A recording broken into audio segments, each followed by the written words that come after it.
You're tuned in to RBLR, the home of Tampa Bay's Reveler Sports. 4 seconds left. In front. Happy moment. The Tampa Bay Lightning have won the first Stanley Cup.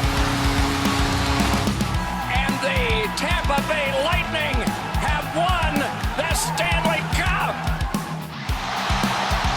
Lightning strikes twice.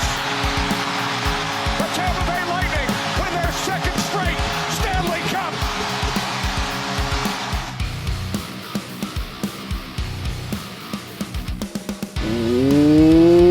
Welcome back into RBLR Lightning. My name is Jake Ricker. Alongside me is my great line mates, Joe Zamataro, Matt Gannon. Guys, welcome back to the show. It is the first show of the new year. Happy New Year's, guys. We're ready to kick off here 2023 on the RBLR Lightning podcast. Joe, I'll start with you. How are you doing today, my friend?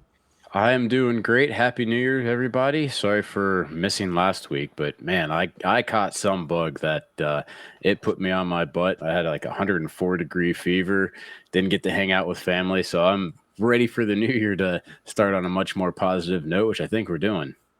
We're glad to have you back off the injured reserve list. So, Matt, how about yourself? How you doing? Well, I'm doing great, Joe. I just had twice as much fun, so I guess I made up for your lack thereof. So don't worry. Hope you had a drink for me. A couple. So no, I made it up for you. But no, I'm doing great. New Year, same me. Don't worry. I'm not going anywhere. Well, with that said, let's jump right into it, guys, because we got a lot to talk about, which is some exciting content for you. So starting off with just some injury news and roster updates really here. Balcers, who we have not heard from in a while, we finally got an update on him. He is back on the ice in a red no contact jersey. Remember, he got hurt, I think, about a month ago at this point, and then I believe they listed him as day-to-day, and then we kind of just heard nothing, never saw him on the ice, didn't know what happened, but he is back on the ice in a red no contact jersey, so he's still a ways away, basically, but it is good to see him back on the ice and showing that he should show up eventually. I don't know when he'll mix in or how things will change with that, but Balcers back on the ice in a red no contact jersey. The big news that we have to talk about here, guys, though, is we had an extension. Nick Perbix was signed to a 2-year extension at $1.25 million per. I am ecstatic about this extension. Nick Perbix has come out and been one of those players that come out of nowhere for the Lightning and has really stepped up in a big way, especially when we talked about this at one of our first podcasts when the season started, that, hey, our defensive core might be a little rough without McDonough this year, but Perbix has stepped up in a big way, and he's rewarded with a 2-year extension. It's great for him. It's a great deal for the Lightning. Joe, I'll start with you. Your thoughts on the Nick Perbix extension? Well, it feels like this has almost been the Nick Perbix show. We've talked about him so much this entire season. He came out of nowhere. Says that he made his NHL debut on the 18th of October. I mean, if I hadn't been watching every single Lightning game this season and I didn't know who he was, I definitely would have thought that he would have been more veteran than somebody that just started playing in the NHL in October. And I mean, what more can we say about the kid? He's been playing outstanding, absolutely has earned his spot on the team, and now to see him rewarded even further with a contract extension, it shores up our blue line even more for what's to come. And I think it's going to be looked at as an absolutely great signing. Of course, it's exciting for Perbix, but also it's going to be a really good value down the stretch.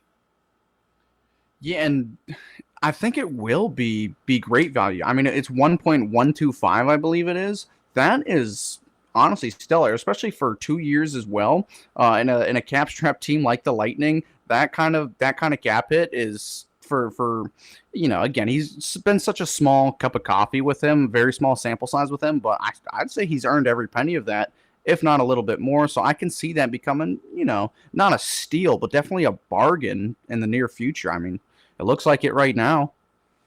If he can keep up the way he's playing, eventually he'll get his big boy contract when those 2 years come up. But for right now, it's kind of like hey, prove that you can keep what you're doing going, and then we'll give you an even bigger contract down the road, possibly. It's a good deal for the Lightning. It's a good deal for Perbix. It's a win-win for everybody. I know a lot of Lightning fans were excited about it. There was a story that I believe Joe Smith put out on The Athletic. It was an older story that he re-put out recently, actually. And it was about how Nick Perbix's mom, when she went to the Lightning game, when Perbix was making, I think it was his debut, or a couple games, she went and grabbed Perbix's jersey from the team store. And you know how, like, when you're looking at the team store, they have, like, some of the jerseys flipped with the names on the back. You know, there's Stamkos, Vasy, Kucherov, all the big names. His mom went and grabbed his jersey and put it right to the front so everybody could see that her son was playing for the Lightning next to all of the big names, which I think is just an awesome story. So big shout out to her for that. And now her son has picked up a 2-year extension at $1.125 million. So exciting stuff there. And we can't wait to see what Perbix does in the future for this team. Moving on, the next thing I want to talk about here, Matt, me and you had a discussion on last week's episode about who we thought was going to be starting in some of these games with the back-to-back. We said, maybe I said Vasy was going to start in the Montreal game, and then Elliott would play against the Rangers. You kind of went the opposite route. We were really curious to see how John Cooper was going to work. Well, it turns out we were both wrong, and Brian Elliott did not play in any of the 3 games that we're going to go over from this last week. And I know it was surprising for a lot of people, myself included, and nobody knows why. I don't believe any reporters actually asked a question about it. We haven't heard that there's been an injury or if like Elliott missed a team meeting or something. Nobody really knows what's going on. But Matt, I'll start with you. I wanted to get your guys' thoughts on this. Do you think something happened with Elliott? Is this something to be concerned about? Or did John Cooper just say, no, Vasilevsky is the best goaltender in the league, and we're going to prove it by letting him play in this long stretch of hockey since he already had such a big break with the Christmas break? My least favorite thing on earth is getting proved wrong by you, Jake. And I was getting real worried there for a minute, and then I think you texted the chat is when I first saw that Vasilevsky was starting the Coyotes game, and that's where I was like, okay, I guess neither of us are right. I'll take it.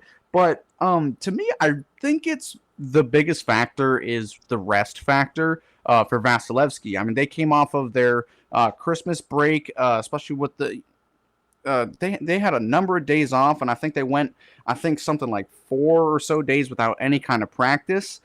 It is still surprising to see that in the salary cap era, to see the same goalie playing a back-to-back and then the following game. It's still a little bit strange, but factoring in rest and, the team wasn't practicing and whatnot, I understand it. It is still a little bit perplexing to me, but I don't think it's not that deep, Jake. I don't think Elliott did anything to get underneath the coach's skin. I don't think he missed a practice or a meeting or anything like that. I just think that, ride the hot hand, especially against two big games, the Montreal and the Rangers game. To me, both of those games are pretty big games. The Arizona one kind of confuses me, but again, I don't think there's a whole lot to read into. To me, it's just the rest. And I mean, I did hear a complete and verified rumor that maybe Elliott, including and actually a couple of other players on the team, may have had a bit of a stomach bug.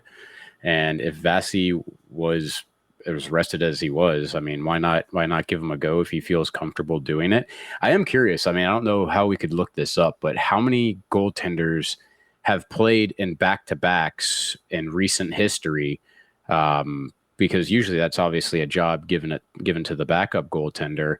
I know that, I mean, back in the day it was a lot more common, but it's definitely not something you typically see in modern times. I remember Brodeur used to do it. He used to play in a ridiculous number of games and would do a back-to-back, but it's relatively unheard of at this point. But I would like to think that there's nothing wrong with Elliott. He had one bad showing realistically for the team and has been playing outstanding otherwise. If it wasn't, due to an illness, I mean, it's pretty perplexing as to why you wouldn't at least give him a start against, the Canadians or the Coyotes. I understand the big goaltender matchup with the Rangers. Yeah, Matt, I agree. I don't think it's anything too much to look into. What surprised me was him not starting the Arizona game because, okay, Vasy plays against Montreal. It's a division game. You want to win that one. He plays against New York because it's 2 big teams. It's a big game. I get it. What surprised me, though, was Elliott not playing in the Arizona game, which is why I think it was so weird to everybody that he didn't even get one of those starts. And Joe, honestly, him possibly having a stomach bug could make a lot of sense. Maybe he just wasn't feeling 100%. I mean, who knows? Elliott has been great for the Lightning, so it's definitely not a performance issue. That's for sure. I fully expect him to be back into the swing of things here in this next upcoming week, which we'll talk about in a little bit. But it was definitely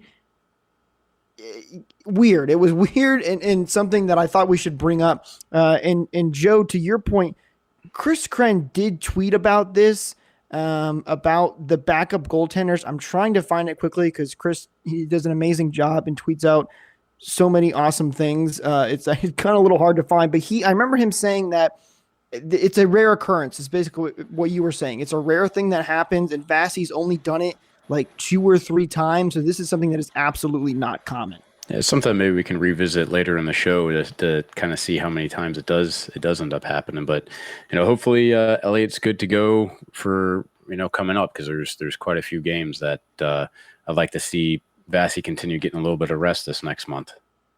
And with that said, let's jump into some of the game recaps that we've had from this last week. We'll start off with the Montreal game. Of course, this won the division, the first of the back-to-back for the Lightning here at Amalie Arena, and the Lightning came through big time in this one. They won it by a final score of 4-1. Montreal hasn't been having the greatest of seasons, and the Lightning took full advantage of that. They got off to a really hot start. Alex Killorn and Braden Point picking up 2 goals in the first period, and then it was Point again in the second, giving the Lightning that 3-0 lead. Hagel then got in on the scoring race. He's been awesome. His 13th goal of the season, by the way, on that one.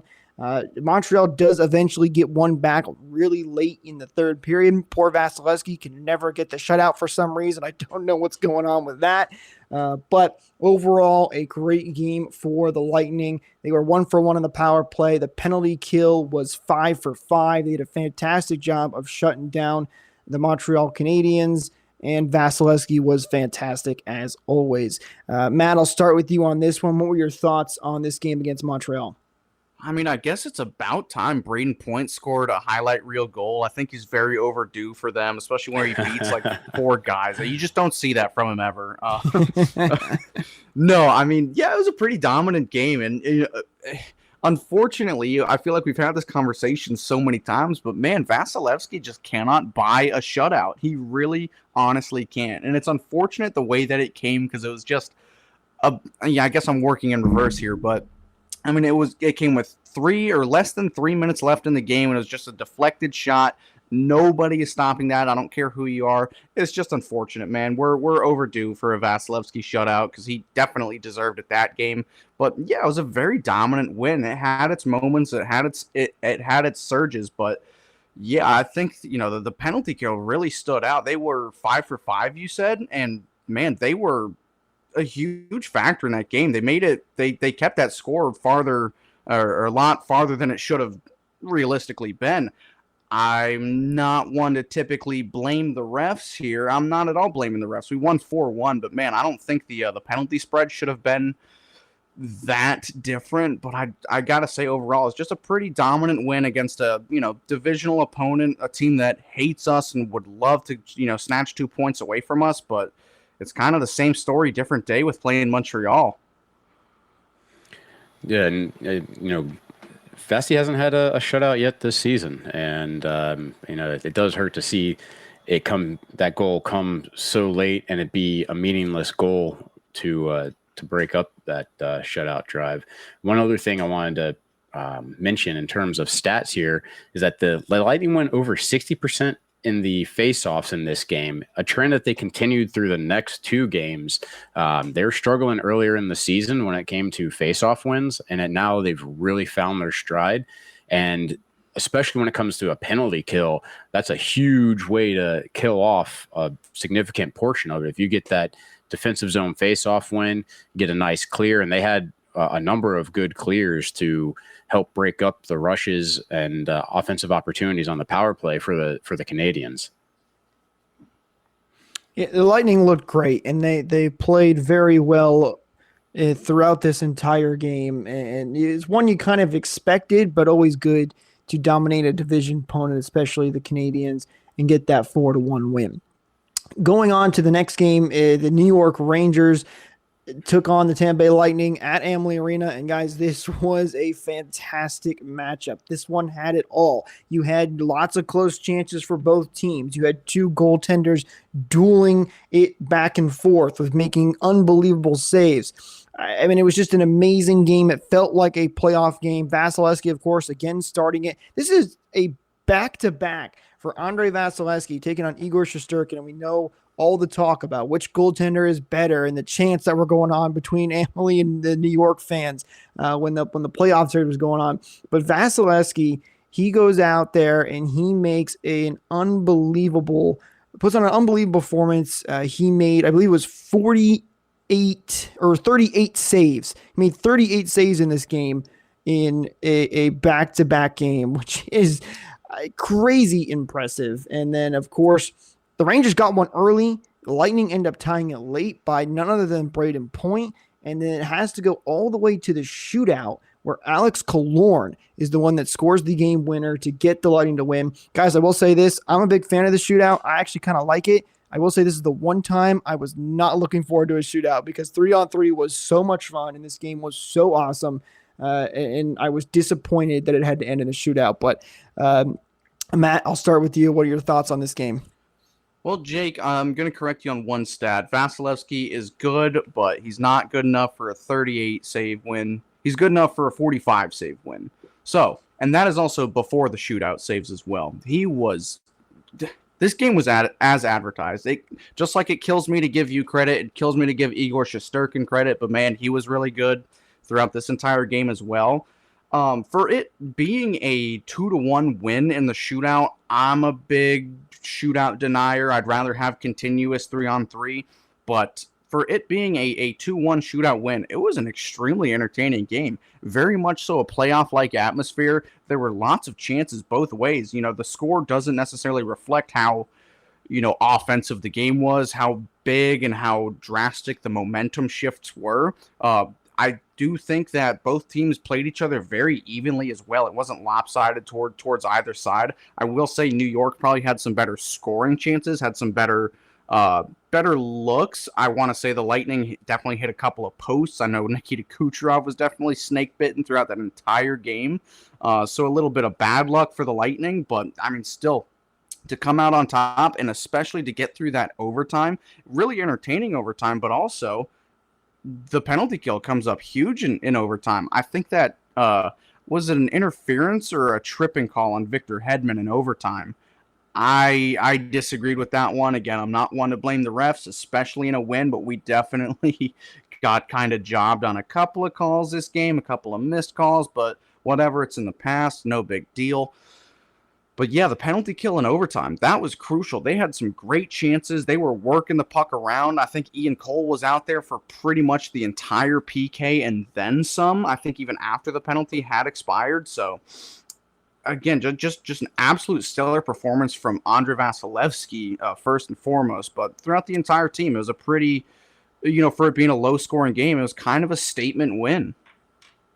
Yeah, that tripping call that you mentioned against Victor Hedman, they had just let a ton of play go by without calling any penalties at all. There is, no penalties called on the third, and there probably should have been on both sides. There was one play in particular that, Kuch was pissed off, and he took a guy to the boards, and when he did, he completely used his stick to just wedge the guy out of the play, upend him, and there was no call on that at all. And then, the Hedman, that looked, I don't know, that was a really weak penalty in my opinion. I can't believe they called it when it's in overtime to call that penalty, but the Lightning came up big to kill that off. I thought that was going to be, the decider there. I'm so glad that it wasn't. And, mentioning Kucherov, he hit the same spot on that post twice on his chances. He was snake bitten, Matt. You're absolutely right. He was frustrated in that game, Borg. He had so many chances, and he beats himself up all the time, wishing because he's the type of guy, he can score 3 goals and still be upset at the way he played because he is such a big competitor. And that, let's call it like it is, guys. That call was awful. That was one of the worst calls I have ever seen. I remember I was screaming TV when they made that call. But as you guys mentioned, luckily the Lightning penalty kill was playing fantastic, and they killed it off again. Or they killed another penalty off there. Sticking with Kuch just a little bit here, his secondary assist, he was like a backhand pass to Stamkos, who it was a little bit behind him. Stamkos was going to the front of the net and put it just a little bit behind him, but it was a great read by Kucherov, and it was a huge play because then Stamkos passed it to the back door where Point was. Point banked it off Shesterkin and in, but even though Kucherov didn't score, that was a major play to get to the front of the net to generate the lone goal for him. So let me ask you guys this. We all know that Kucherov, he's the playmaker. He'll take an assist over a goal any day of the week. And you could tell that he was, we all know how good Kucherov is hiding, how good he is at hiding his emotions throughout a game, but what do you think gets under his skin? Like what would, get him angrier? Missing a net. He's got a wide open net and completely shelves it wide or something. Or if he sets a guy up for a beautiful one-timer or something and he misses it wide. Which one do you think he gets a little more upset about? Just because we've seen it before with that empty net Hagel goal. He'll rather have the assist. He'd rather help somebody else out. So do you think he might get a little more upset if he gives a guy a perfect pass and he just flubs it? No question, it's him missing the shot because you can physically see him be upset when that happens. When he makes a good pass, at least he knows he made the right play and made that good. Because, like, for example, he made that one spinorama backhanded pass to, I think it was Stamkos, and they had a good chance on it, didn't end up scoring. But I know he is happy with the way that play was executed and at least creating a chance there. So definitely, I think it's missing. He's a shot. His biggest. And if it's the same play that I'm thinking of, Jake, I don't think Stamkos was even ready for that one. But that Kucherov's not going to hesitate to send that puck over to him again. Kucherov, it reminds me of that. Remember, the goal that Colton scored against the Panthers. Kuch is like, listen, you can be ready for it or not. I'm putting it on your stick and ready it there, and hopefully those guys bury it. And I think Colton even said the same thing when they asked him about it after the game. They're like, Colton was like, yeah, I was not ready for that pass, but Kuch is that good that you have to be ready at all times. It's unbelievable what he's able to do. Speaking of unbelievable performances, by the way, we have to bring this up again. Andrei Vasilevsky was so good in this game. He was making jaw-dropping saves again. Here's Andrei Vasilevsky's stats since Thanksgiving. This comes from Chris Kren. 8-3-0, a 946 save percentage, and a 1.63 goals against average. I mean, that is just unbelievable. And, of course, that's not including the Arizona game, which we'll get to in just a minute here. But Vasilevsky has been an absolute tear. He is back to his, old self to where he is stopping shots like it's nobody else's business. And you guys are right. It was a 45 save. I was looking at the even strength shots. That's what it was. It was a 45 save performance. He was unbelievable. Shesterkin was great too. And this was just an all around fantastic game. And we did it all in our unbelievably great looking sweaters.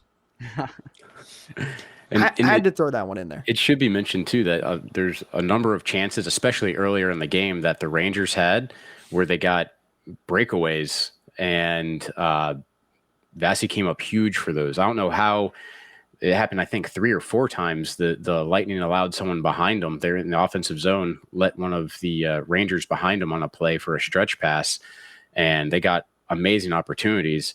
Those were some of the plays that the Lightning weren't able to generate for themselves. So in terms of a goaltender battle, not only did Vasy get the win, but I also feel like he saw more difficult opportunities from the Rangers.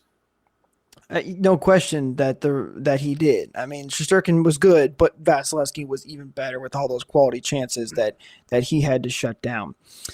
Before we get into our 3 stars of the week, it's going to be the first one of 2023. I hope everybody's getting ready to hit their New Year's resolutions hard, getting up here as we start the new year. Guys, you want to know what my New Year's resolution is for this year? I have a feeling I know this is coming. Is to buy more RBLR merch. Where can you do that, by the way? Head over to shop.rblrsports.com. You can check it out over there. We've got some amazing merch, Lightning merch, Rays merch, Rowdy's theme merch. We got so much cool stuff. You head over there to shop.rblrsports.com and you can check it out for yourself and pick some up. We can, of course, use code BOLTS for 10% off your order as well. So be sure to do that. new merch and start your 2023 off right. With that said, though, let's get into our 3 stars of the week, and we'll start off. Can we back up and tag Arizona first?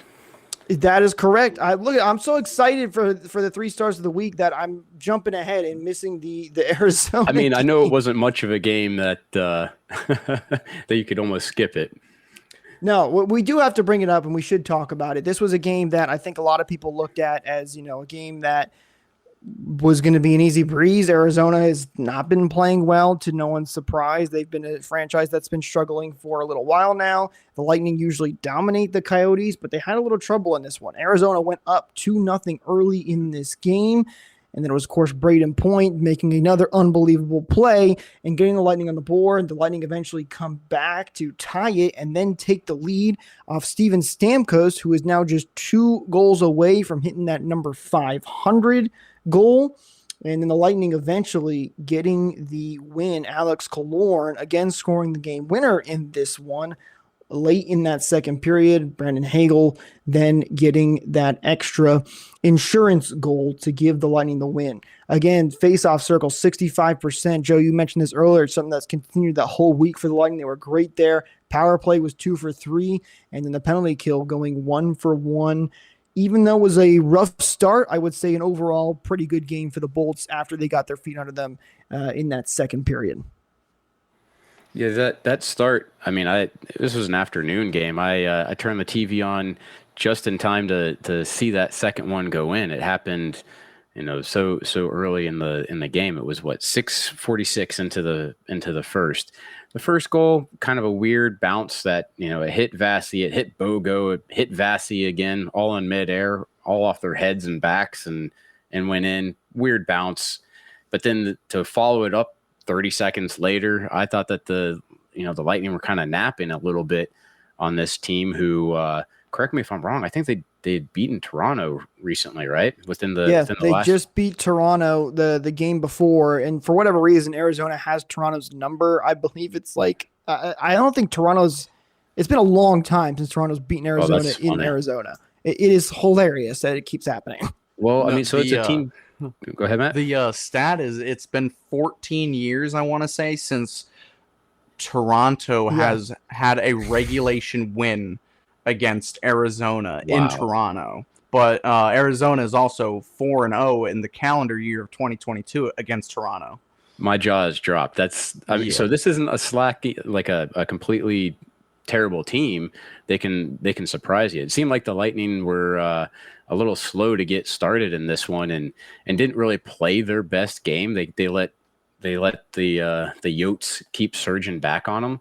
And I mean, man, Sergachev had a horrible turnover for that third goal that I'd like to see cleaned up. But this is a game that they got the 2 points and kind of a non-impactful game, right? Yeah, I mean that's pretty much what it was. But at least what I was happy about is we got to see them. Even though they got to that shaky start, they got their feet back under them and then started playing really well. And you look at the stats. If you just look at the score and the stats, it seems like another regular Lightning domination almost. I don't want to say domination, but as I mentioned, some of the stats, they're really good in the power play, really good in the penalty kill, good in the face-off circle. They won the game 5-3. So overall, I mean, it wasn't terrible, but you're absolutely right. They got off to a little bit of a sloppy start. The thing, right? That's something you cannot do in late in the season or in the postseason. If you give really good teams, that slow start, you're not going to be able to come back. You might not be able to get your feet back under them. So that's something you have to be careful of, and you want to try and clean up. Luckily for the Lightning, this was just one of 82 games, and they ended up getting the win anyway and still playing well for the most part. So, I'm biased. I'm going to admit it. In this scenario right here, I'm not going to be. What was that first non-offsides goal? Because I think Joe agrees with me here. I thought that one was coming back. I thought that one was getting taken off the board. That was the Sergachev goal, the tying goal at 2-2.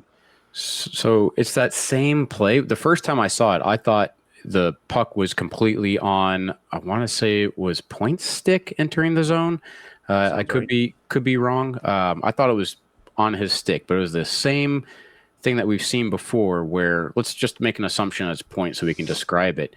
Our player is already offsides. Point's got the puck in the neutral zone. The player that was offsides, I think may have been Kucherov, was coming back into the neutral zone. Point pushes the puck forward and is no longer touching it. The puck crosses the line. All right. At this point, Point has not touched the puck in the offensive zone yet, but the puck is in the offensive zone. Kucherov tags up, and then Pointer touches the puck. Now, when I say he's not touching it, it's off his stick by 2 inches, maybe. It looked like he completely possessed it through the zone, which is why I thought for sure that one was offsides. But by the rules, by the book, and by the video replay, they got the call right. But it's really hard to watch those and as a fan know what's going on without a really clear explanation.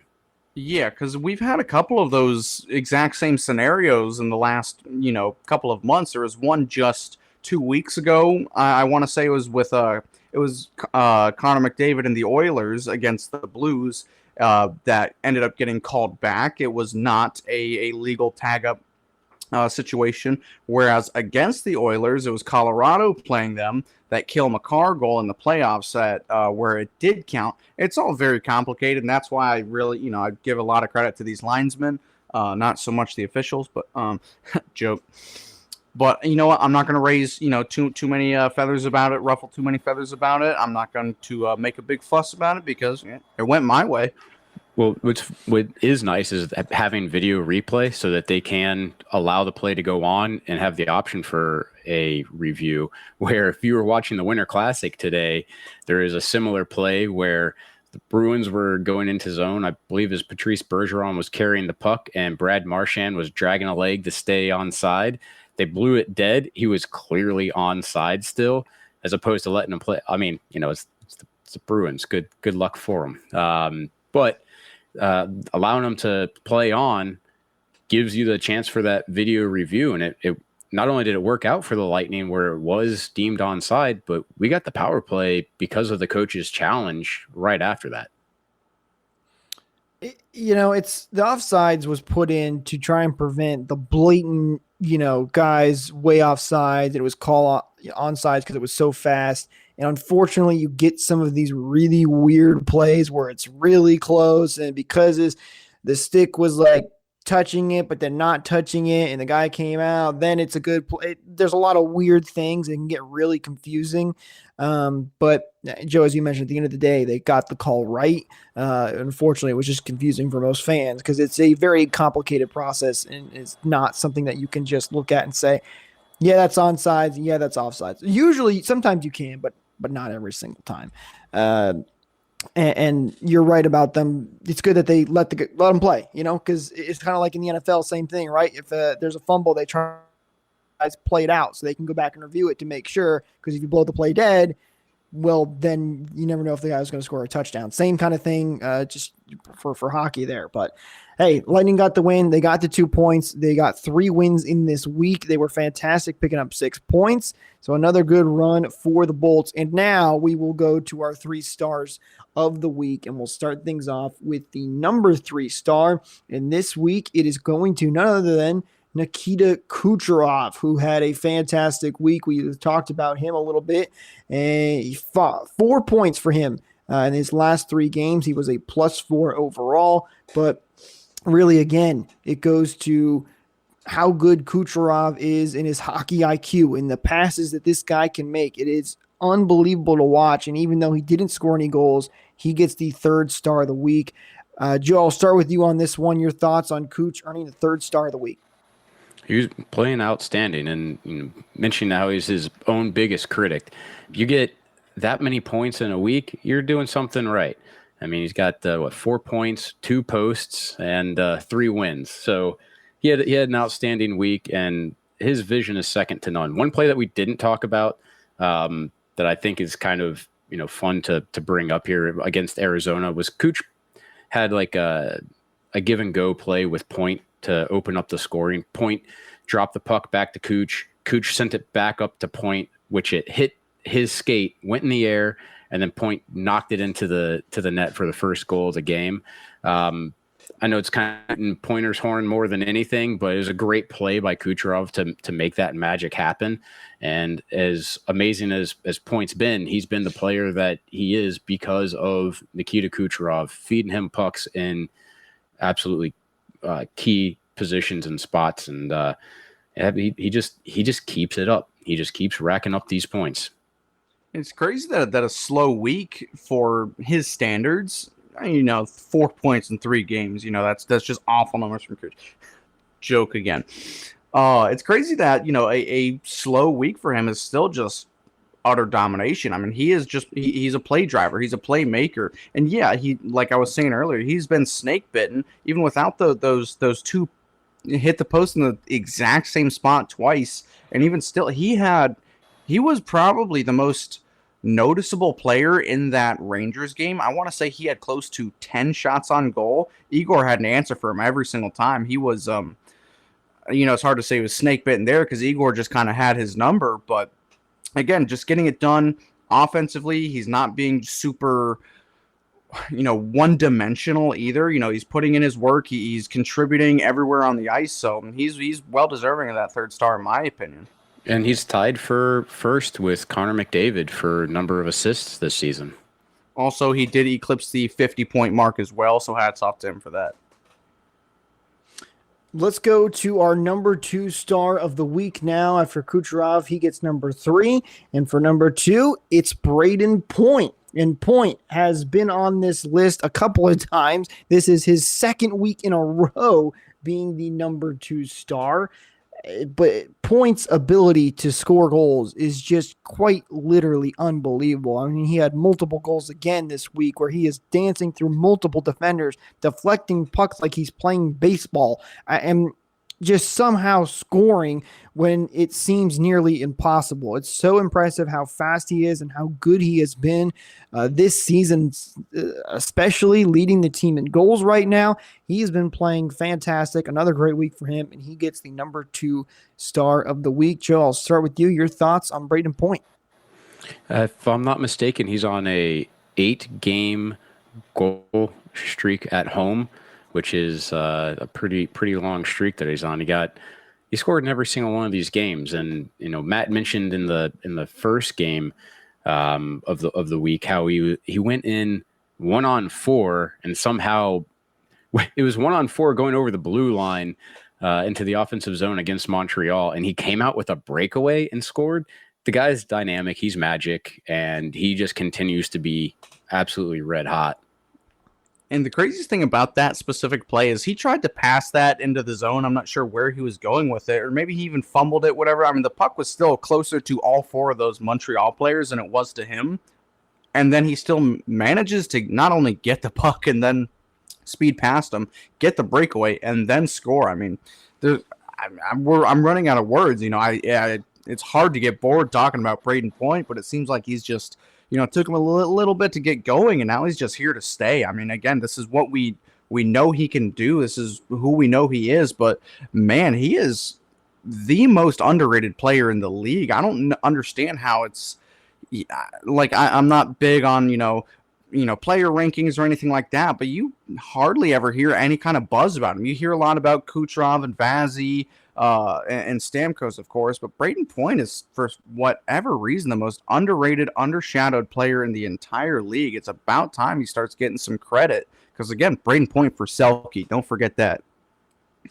This is what I like to call the Tampa Bay Lightning effect, Matt, where you have so many good players, and the Lightning have been so good for these number of years now.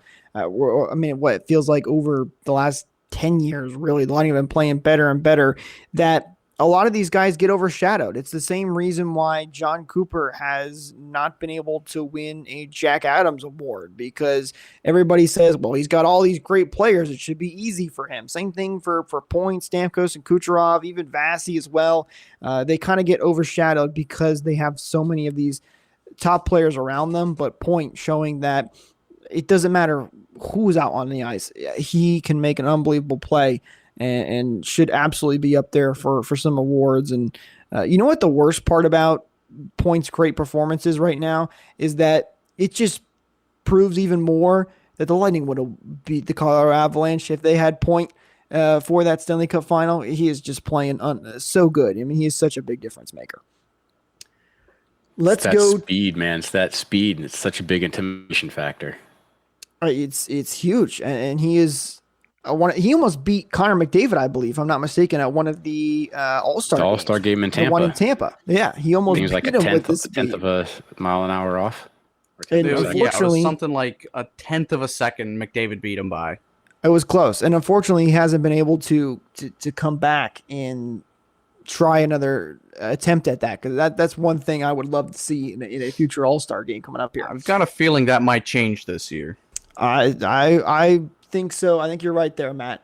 Let's go to our number one star of the week, and this one was a really tough one to pick, obviously, and that is none other than it's Andrei Vasilevskiy again. I mean, Vasy, the number one star for the second week in a row. He was unbelievable. We talked about some of his stats. He has been on absolute fire, making unbelievable saves, even when he's playing in back-to-back games.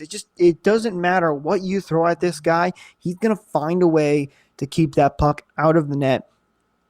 Crazy impressive. There's not much more I can say. He puts me at a loss of words every single week.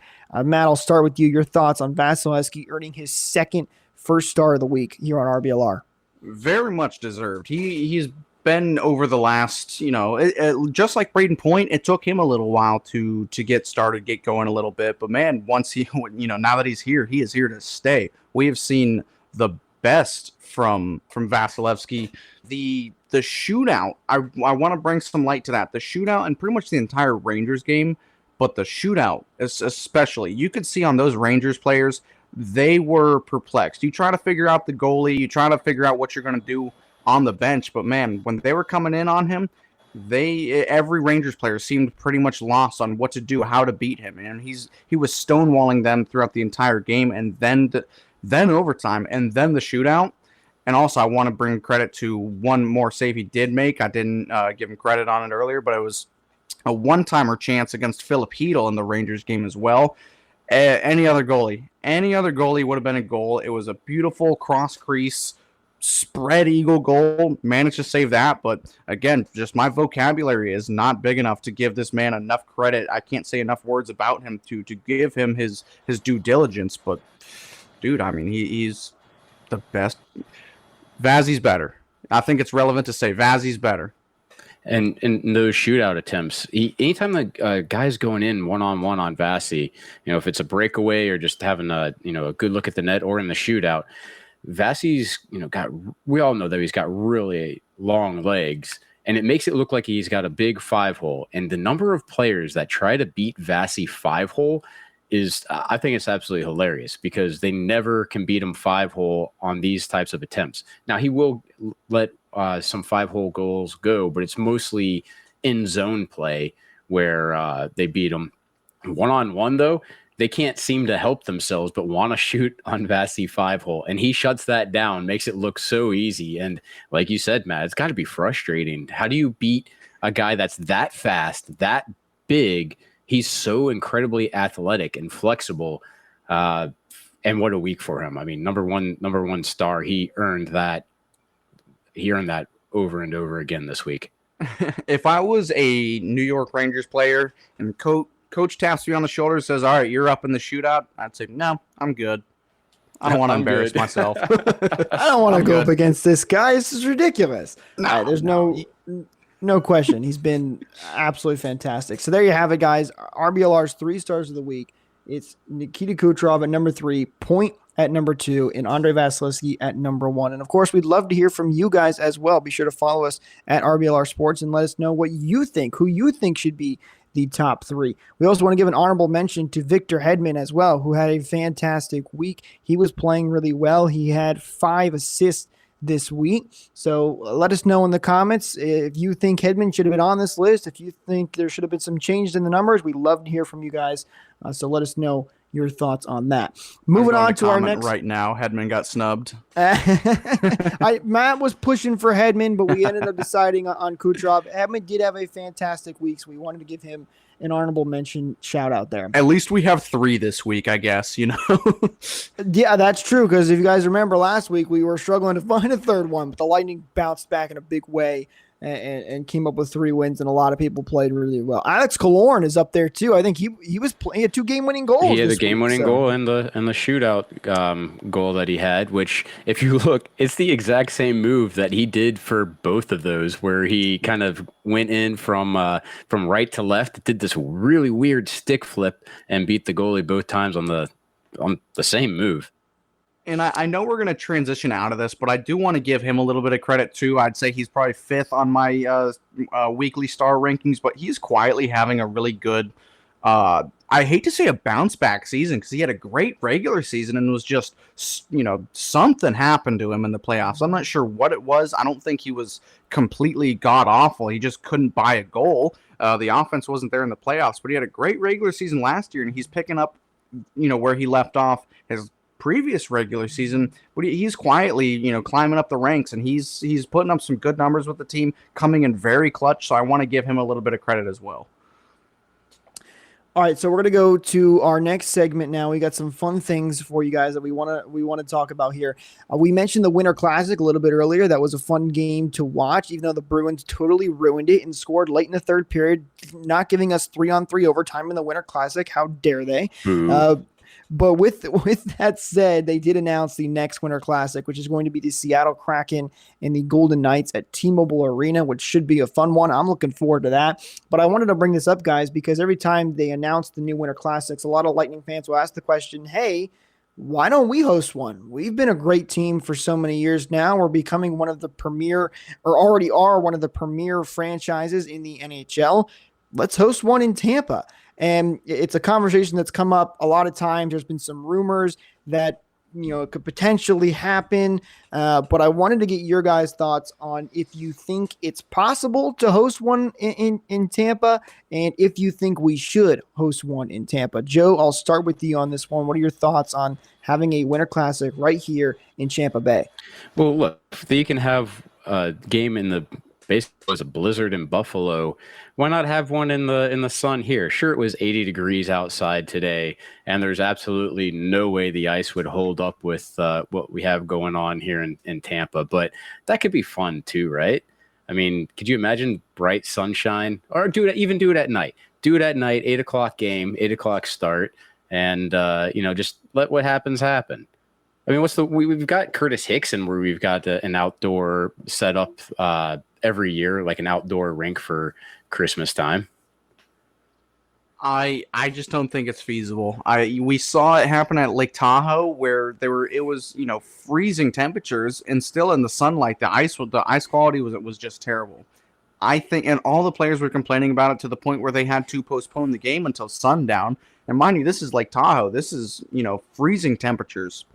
Here, with current technology, I just don't really see it happening anytime soon. Florida weather is way too unpredictable to plan it, 365 days out. I don't see it happening. Honestly, I think the closest we'll probably get within, let's say, 5 years or so will be an indoor-outdoor game at the Trop. I truly think that's probably going to be the closest. I got an outdoor game. I love that. The indoor-outdoor game.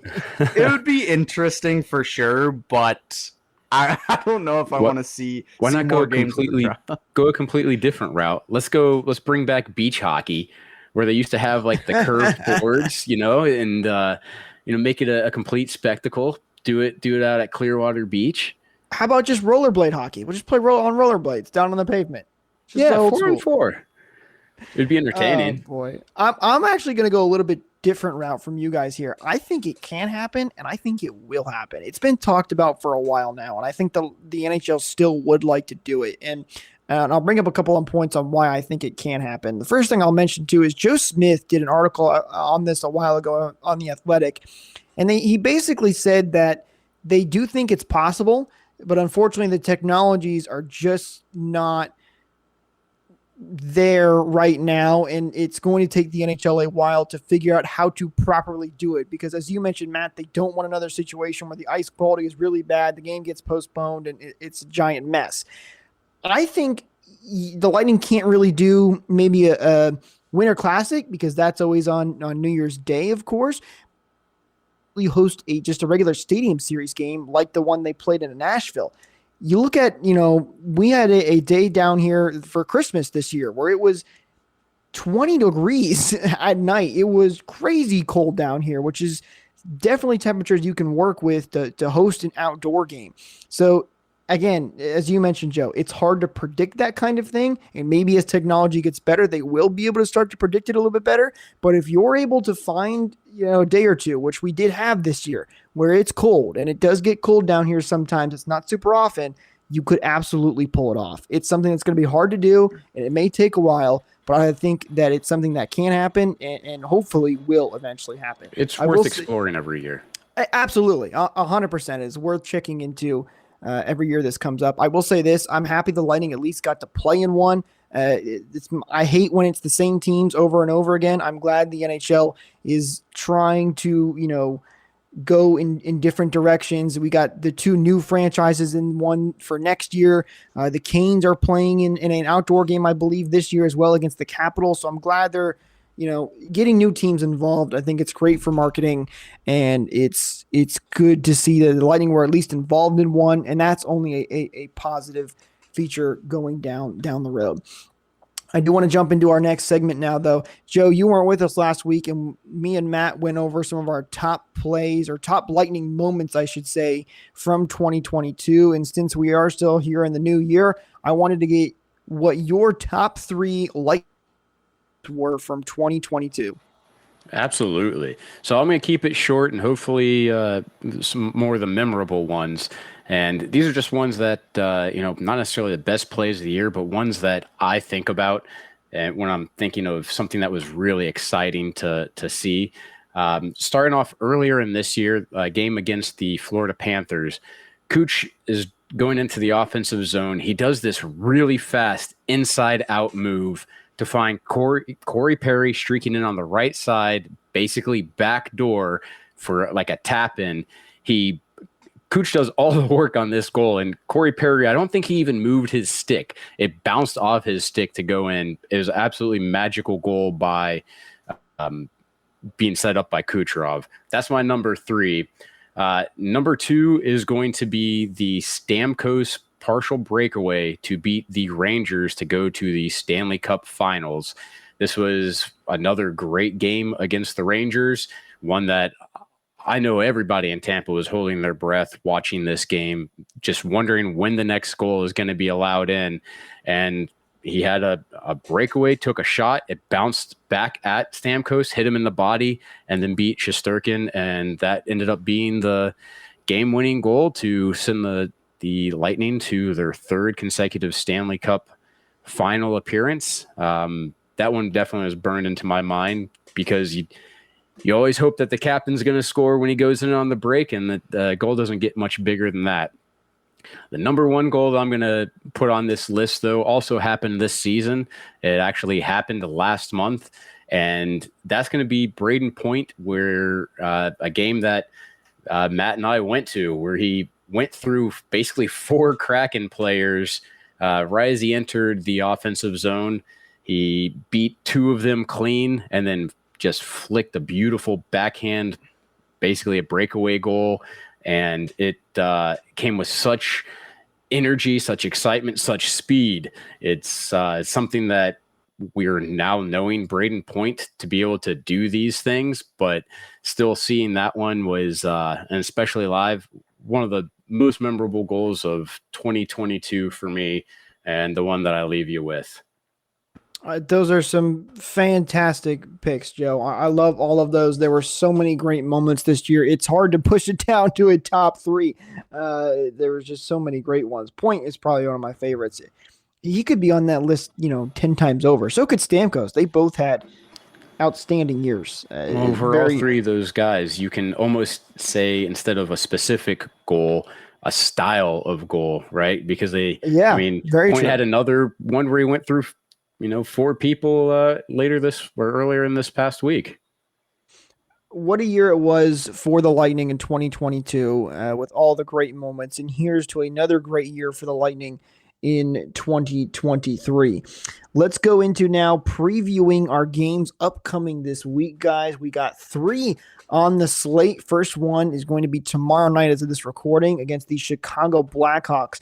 Guys, the Blackhawks are one of the worst teams in the NHL. They have been struggling mightily, an 8-24-4 record. They're last in the league. Things are not going well for them right now. So one maybe you expect to be a little bit easier, but as we kind of talked about with Coyotes, you never really know. You got to be ready for that one. The second game is against the Minnesota Wild. 21-13-2 is their record. They're 5th in the conference. And then the Winnipeg Jets at 23-13-1, 4th in the conference. So kind of 2 tougher games, teams, 2 decent teams, a lot of be playing. And then, of course, Chicago, which is one that some people might say is a little bit of an easier one and one they should easily win. So, Joe, I'll start with you. What are your thoughts here on these upcoming games? Well, I think it'll be interesting to see what ends up happening with the Chicago-Minnesota game.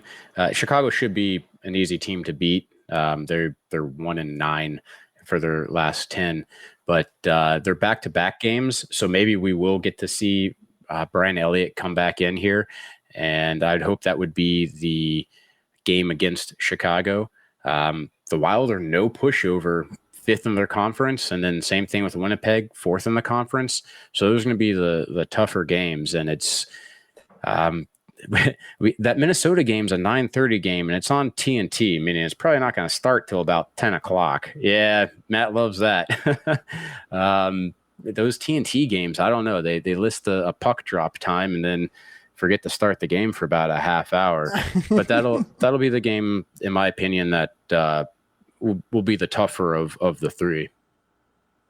All right, Matt, what about you? What are you thinking here for these games upcoming this week? I'm excited for the Winnipeg game. I'm a closet Winnipeg fan.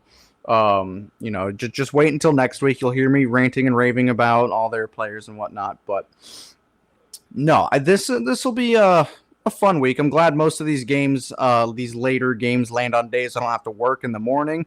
I'm an old man. I value my sleep. So yes, like you guys have both said, this Chicago game should be easy, but should be is never. It's never guaranteed. It really isn't. Like we saw in that Coyotes game, they pushed back. It was not an easy win whatsoever. But we all know in recent years the Bolts kind of have Chicago's number. So that'll be should be a win. But yeah, the Minnesota game, they are catching fire at the right time. Minnesota's looking pretty darn good right now. They've got a pretty complete team. Watch out for Revo, man. He's been laying some massive hits. Guys got to keep their head up on the ice playing them. They've got some really, really underrated players on their team. I like Minnesota, but the real test of the week is going to be that Jets game. The Jets, they have been one of the more underrated teams this year. Like we saw in the Rangers game, it's not going to be really the main objective is going to be to solve Connor Hellebuck. You might be able to get in behind their defense, but at the end of the line, you're facing one of the best goaltenders in the league, not named Vasilevsky. So solving Connor Hellebuck is going to be a tall task, but I think the Bolts are in shape to do it. I just hope this it's not the same sort of West Coast trip we had, the West Coast trip from hell like last year. So, I don't think we're going to be a perfect 3-0, but, expect the worst, hope for the best, right? Exactly. And that Minnesota game is coming off a back-to-back as well, which makes it, I think, even more of a difficult game there as well. Here's the question I have for you guys. Is Brian Elliott going to start against the Chicago Blackhawks? Are we going to see him in one of these back-to-back games here? We were talking about this last week, and Vasy ended up starting all 3, but you got to expect Brian Elliott is going to get the start against either Chicago or Minnesota, right? At this point, I don't want to make any predictions anymore about who's starting. But if you're ever going to give him a game, he had a bad outing the last time that he played. As long as the rest of the team shows up against Chicago, that's probably a good chance for him to get a good footing again. 100%. That's where I would expect him to start. Hopefully, we'll find out soon whether that is the case. But I would expect Brian Elliott to get one of these games here upcoming, especially that one against Chicago. So the Lightning have 2 2 road trips coming up this month. Of course, this first one, a 3-game road trip before they come back home for 2 games. Then they have a little bit more of an extended road trip, a 5-game road trip before they come back home to finish off the month. So the Lightning have had a lot of home games over the last couple of months here, and now they're going to have a couple of months where they've got the majority road games than they do home games. So some big road trips coming up for the Lightning. Of course, we will be here to recap it all for you right here on the RBLR podcast. Last thing I want to do before we head out, guys, is kind of go over a December recap. We usually preview each month and recap each month. So, Matt, I'll start with you on this one. How do you rate the Lightning's performance in the month of December? I give it, for we kind of beat this drum pretty good, but we know they don't care about these December games. They don't really mean a lot, but they showed out. I want to say it's probably their most consistent, their best month. It's hard to give them anything, lower than like a 9 out of 10. I guess I'll be a little unforgiving here. 8.5 out of 10. Those those 2 losses against Detroit and Toronto. It sours it just a little bit because they weren't, whole performances. I don't think the team played their best, but throughout every single other game, there's none other that stand out to me as just abhorrent, awful games. They really have perfected their craft, whether it be through 60 minutes of hockey, power play, penalty kill, goaltending, especially. Goaltending has been the best part pretty much throughout the entire month. I'm bumping it back up to 9. Yeah, I mean that's not a terrible way of looking at it. I would have given it a B plus, mostly because of the overall result. And if you look at a lot of the games, the first Detroit loss, Detroit only scored 2 legitimate goals against Vasilevsky in that game, and then there was the loss to Toronto, which I believe there was an empty net goal in that one as well. But there was 2. Yep. All right. So even better for my point, the Lightning have done a really good job at limiting scoring for the opposition, which is what I wanted to see in December. I wanted to see them clean up on their own end to be more consistent, and they have for the most part. Even in those 2 of those losses, they played a lot more solid in their own back end, and their power play really turned it up. So I think. Maybe I'll just like you bumped it up, I'll bump it up again as an A-, and they played well in December, and I want to see them continue it. I'm going A+, guys. 3 losses in the month total. They had that one little bit of a shaky week there, but overall they played fantastic. They have only 3 losses in the month. They had some big wins as well. Not much I can complain about for the month of December. The game that the Nashville Predators, they came here. Was that game in December or November? It was a while ago. It was on the 8th. It was, December 8th. Okay, they're going back down to 8.5. Because that was the last shorthanded goal. I was about to say, man, if they could get through the month with no shorties, they'd have a perfect score in my book. So, Matt, is your one thing you want in 2023 or for January, I should say, no shorthanded goals? Yep, that is my benchmark. That is how they'll forever have my heart, but this is how you etch it in stone. This is how you make up for the early parts of the year. Joe, what about you? What's the one thing you're looking for in January here for the Bolts?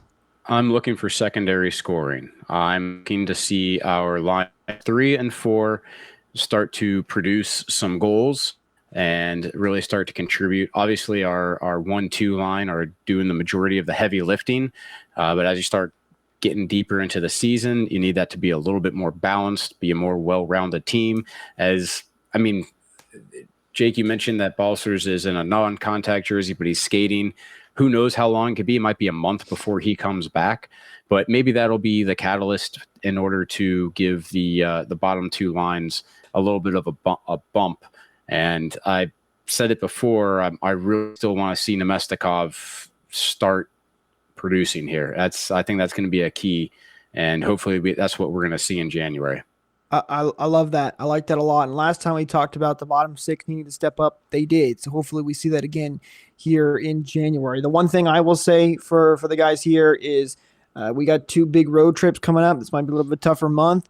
just try to, listen, you're not going to win every single game. Just try not to fall into big losing streaks and have a decent month overall. Win, 3 out of 2 or 4 out of the 5, whatever it is. Just try to win a couple of those road trips and come home and then really play hard, and especially in those home games. But just survive those long extended road trips because they can be killer for a lot of teams. Guys, that's going to do it for us in this episode. We appreciate you guys tuning in and listening. If you could do us a big favor, wherever you're listening, hit that subscribe button, hit the like button, give us that 5-star rating. We really appreciate it. It really helps us out a ton. We thank you guys for listening to us all here in 2022. Here's to a great 2023. Go Bolts. Thank you for tuning into this presentation by RBLR Sports. On your way out of the stadium, please remember to like and subscribe.